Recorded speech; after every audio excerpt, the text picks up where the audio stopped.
Hola, soy Mariana Palacio, estudiante de licenciatura en Humanidades, Lengua Castellana de la Universidad de Antioquia. Hoy quisiera compartir con ustedes acerca de mis prácticas de aprendizaje y cómo estas prácticas han influido en mis formas de enseñar. Me estoy formando como maestra de lenguaje y solamente en esta etapa de mi formación he podido comprender la importancia del entorno, del contexto, de las personas que me rodean en mi aprendizaje, en lo que soy hoy como persona. Porque de pronto no he estado equivocada del todo, pero en algún momento llegué a pensar que mi aprendizaje había sido de manera autónoma, cómo aprendía, lo que quería aprender y qué hacía con lo que aprendía. Pero gracias no sé, a la lectura de documentos, de conversaciones, en este caso el documento de la profesora Diana Sarastegui, que habla sobre el aprendizaje situado, he podido entender la importancia de la cultura en nuestra formación, en lo que somos hoy como personas. De pronto podré balbucear acá, pero es la necesidad de sacar de dentro de mí esto que estoy aprendiendo, que estoy haciendo mío hoy y que no es fácil. Para empezar a hablar de prácticas que yo recuerde de cómo aprendí, siempre va a estar, digamos, mi entorno familiar ahí, ¿cierto? Ahí presente, no tanto porque recuerde esas figuras ahí, digamos, sentadas a mi lado, sino porque todo el tiempo era como en función de lo que había en la casa. Y lo que yo aprendía me gustaba compartirlo con mis hermanitas, ¿cierto? Éramos 5 hermanas en ese espacio juntas, todas aprendiendo cosas distintas y como en esa necesidad de decirle a la otra, miren lo que yo aprendí. Me recuerdo, sí, siempre que terminaba, llegaba del colegio a la casa y almorzaba, y mientras que mis hermanitas se ponían a jugar, yo tenía una necesidad de coger mi cuaderno de tareas yo misma, ponerme sumas, restas y multiplicaciones. Cuando aprendí a dividir, también con las divisiones, y no me quedaba quieta. Era todo ese tiempo como si lo que la profesora me dijo en la jornada de la mañana, si se me hubiera quedado. Era una necesidad de yo misma rectificar que hubiera aprendido. Lo creo así hoy, ¿cierto? Lo más importante para mí era escribir lindo, pero no porque yo escribiera lindo, sino porque yo tenía esa profesora que escribía en ese tablero esas letras tan hermosas, y luego yo quería hacerlas igual a ella. Le pedía, las primeras veces recuerdo diciéndole que me pusieras en el cuaderno doble línea, y yo iba en las tardes a repetir esas mismas formas, esos mismos trazos, porque quería escribir como ella. Luego ya yo solita aprendí a ponerme las planas, y hoy que lo pienso digo, ¿y por qué lo hacía? Si ya yo misma me sabía poner la plana, ¿qué necesidad tenía yo de repetirla? Hoy no lo sé, ¿cierto? Eso en cuanto como a la grafía, me gusta mucho ver una letra bonita, y más si es cursiva. Me parece que es un arte escribir en letra cursiva hoy en día, ¿cierto? Cuando hoy todo se lo hemos delegado al computador, pero sigo escribiendo, ¿cierto? Con la letra cursiva. Me parece que es algo estético, me parece muy hermoso. Lo otro es de aprender a dibujar. Yo veía a esa misma profesora que escribía bonito dibujar en el tablero con una facilidad, pero también pude ver que esos dibujos que ella hacía en el tablero me parecían lindos, era cuando los pintaba. Entonces, ¿qué hacía yo? Lo mismo, pero como las formas no me quedaban así, y dibujar no es fácil, ¿cómo aprendí a dibujar? Calcando. Cogía las cartillas, calcaba los dibujos, y no sé si de pronto esa memoria del trazo quedaba en mi mano, porque luego se me iba muy fluido y lo lograba dibujar. Así, ¿por qué lo tengo tan palpable? Porque así le enseñé a dibujar a muchos de mis compañeros. Yo les dije, primero calquemos y después vas a ver. Realmente no funcionaba en ellos con la facilidad que funcionaba en mí, pero bueno, ¿quién va a decir que para mí fue fácil? Tal vez alguien que me estuviera viendo podría decir cómo se le hace de difícil, ¿cierto? Pienso muchas veces que todas estas cosas están tan vívidas en mí es porque pasaron por mi cuerpo. Si la experiencia de aprendizaje no pasa por el cuerpo, creo que difícilmente podrá hacer eco. ¿Por qué lo digo de esta manera? Porque muchas veces hay quienes me atribuyen una buena memoria, pero pienso que esa es la clave, que yo dejo que ese aprendizaje me atraviese el cuerpo. Era muy fácil para mí memorizar poemas, poesía, lo que sea, obras de teatro.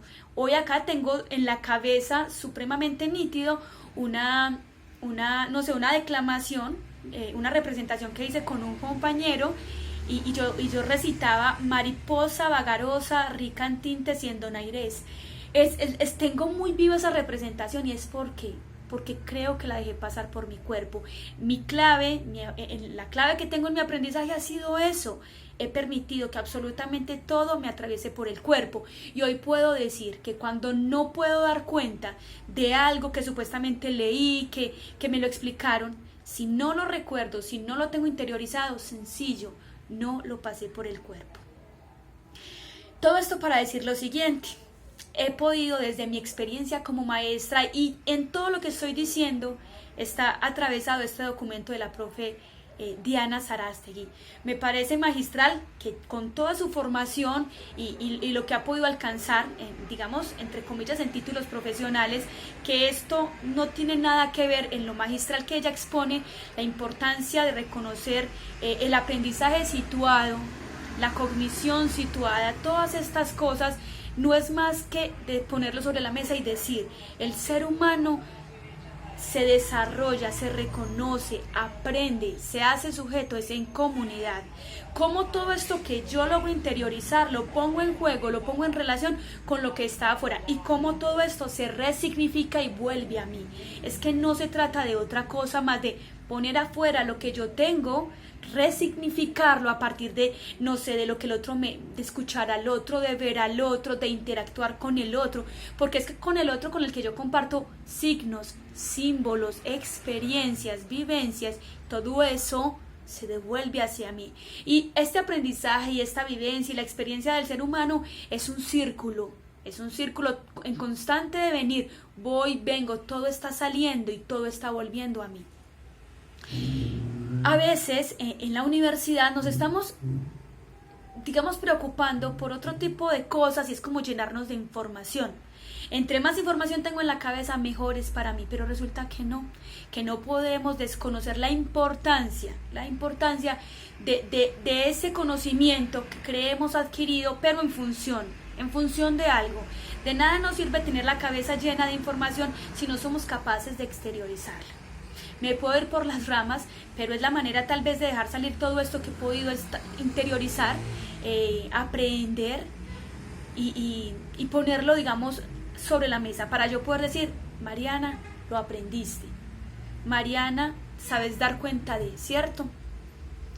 Como maestros, y en mi experiencia en estos años de práctica, he podido ver que hay una necesidad de todo el tiempo estar llenando al estudiante de contenidos y no nos fijamos en lo que pasa con ese chico alrededor, no nos fijamos en el entorno del que viene, en la cultura de la que viene, ¿cierto?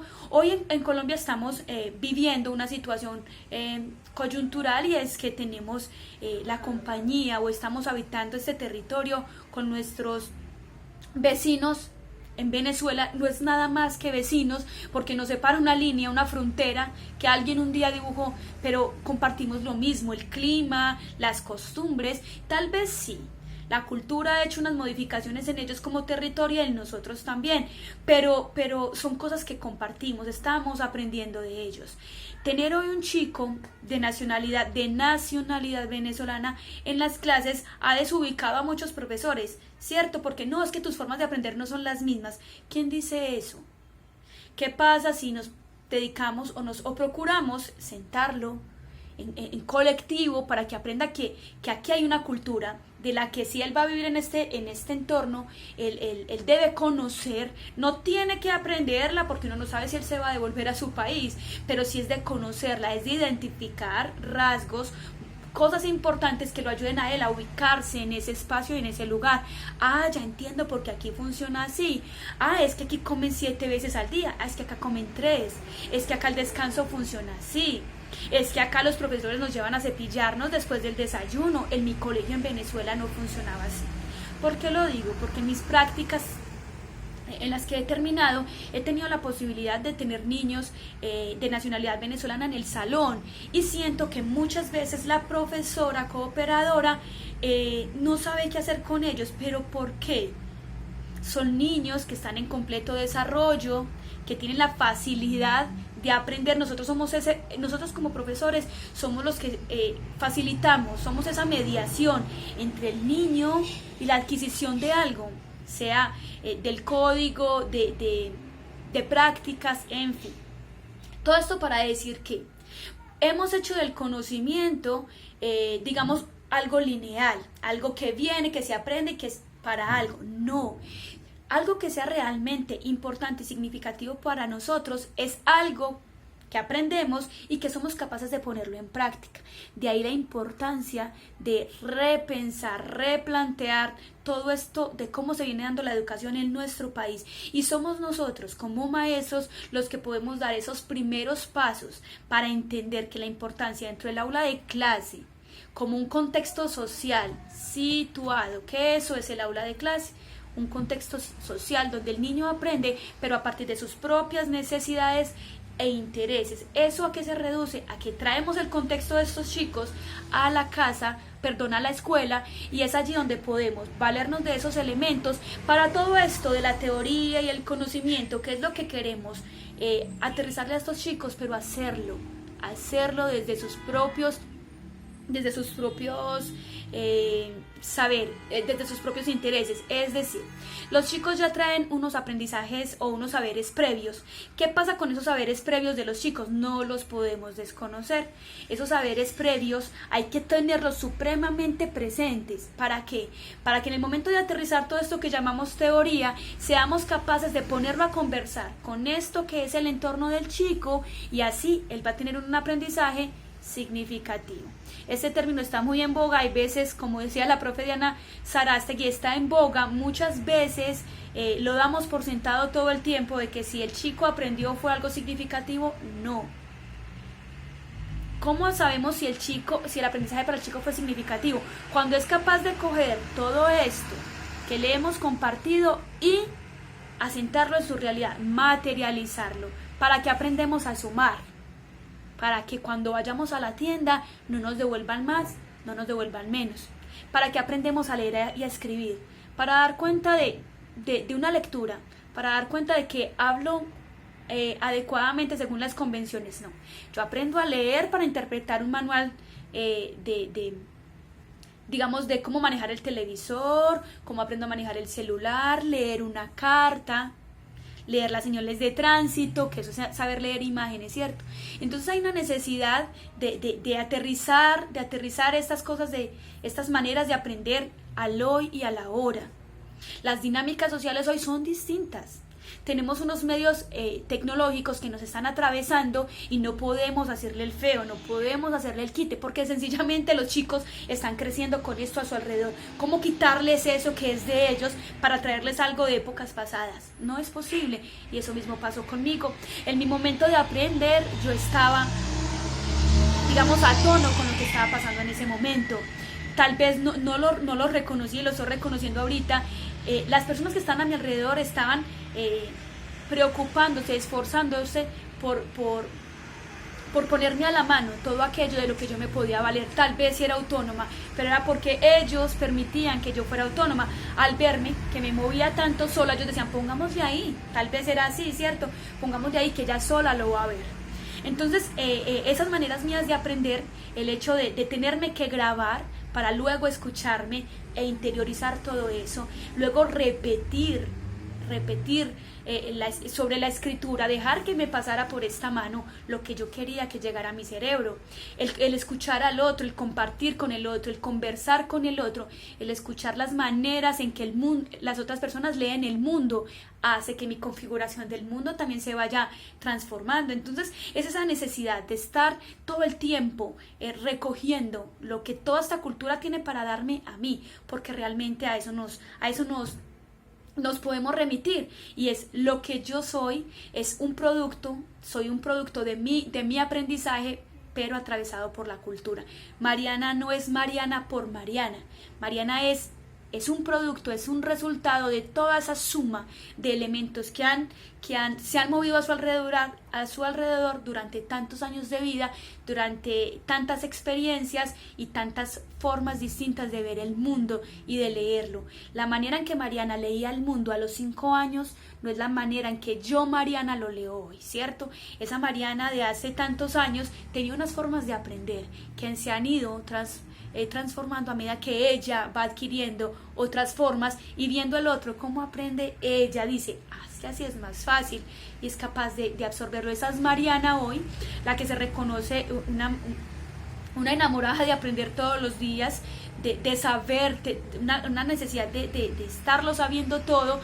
Y lo más bonito es que todavía conservo esa capacidad de asombro, y todavía a punto de graduarme puedo decir, esta profesora Diana Sarastegui me abrió los ojos en cuanto a la importancia de la cultura en mi aprendizaje, la importancia de aterrizarme como sujeto en un contexto determinado y entender, es que todo esto me modifica, me moviliza y me transforma como sujeto. Soy una maestra en formación, me declaro en aprendizaje todos los días. Un maestro no deja de aprender. Un maestro es un agente de la cultura, como diría el movimiento pedagógico en sus años de reivindicación de esta labor tan hermosa que es ser maestro. Bueno, gracias por escucharme, los invito a pasarse por mi blog y a que sigamos conversando de este ser maestro tan maravilloso que me ha permitido experimentar la vida. Hasta la próxima.